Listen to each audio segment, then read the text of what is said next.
Professor Richard Holden, जो कि university of New South Wales के बिजनेस स्कूल के प्रोफेसर हैं, उनका ये कहना है कि अगर हम इंटरनेशनल स्टूडेंट्स को 2019 वाले नंबर्स की तरफ ले जाते हैं तो 2025 के अंदर 11.6 बिलियन डॉलर का हिट आ सकता है और ऑस्ट्रेलिया की जो जीडीपी है उस पे 0.5% तक का हिट आएगा या फर्क पड़ सकता है।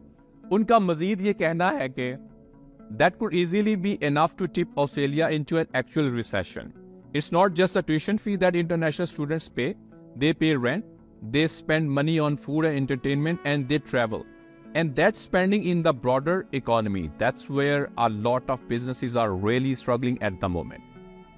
Australian government ने क्या किया कि international जो students हैं उनको पकड़ा और पूरी नेट इमिग्रेशन के फैब्रिक को चेंज करने की कोशिश कर रहे हैं। ये कहते हैं कि जो नेट इमाइग्रेशन हुई है उसको हम 5,20,000 से घटा के 2,60,000 तक लेके जाना चाहते हैं और ये सारा किरदार ये प्ले करना चाहते हैं इंटरनेशनल स्टूडेंट्स के जरिए। अब प्रोफेसर होल्डन का जो सारा जोर है वो इस बात के ऊपर है, वो ये कहते हैं कि अगर ऐसा करते हैं ऑस्ट्रेलिया वाले तो इससे मुमकिन ये है कि ये रिसेशन हिट कर जाए। वो मजीद क्या कहते हैं? I'm worried about the fragility of the Australian economy. We have record levels of insolvency and 15% of those are in accommodation and food sector. So I think you would notice a drop in international students across the economy, but you might notice it particularly in some of these sectors which are already struggling. मतलब ये कि जो तकरीबन 15% इंसॉल्वेंसीज हुई हैं वो accommodation और food sector में हुई हैं। वो ये कहते हैं कि अगर इंटरनेशनल स्टूडेंट्स यहाँ पे नहीं होंगे तो उससे बहुत बड़ा फर्क पड़ेगा और इन सेक्टर्स को सबसे बड़ा फर्क पड़ सकता है।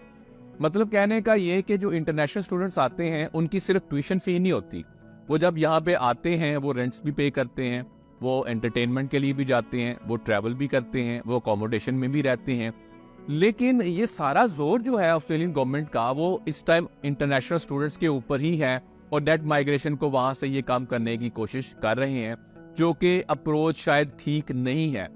मजीद लोगों का ये कहना है कि centre for independent studies chief economist Peter tulip said a significant cut in international students would have a small but noticeable effect on rental prices but would ultimately make the country poorer.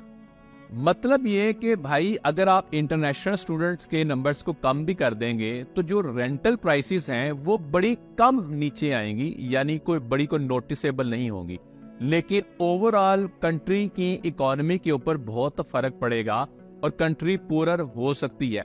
उनका मजीद ये कहना है कि this would reduce housing pressures but it's an attractive way of doing it. Education is our fourth largest export market. It's how we pay for our imported TVs and cars and clothes.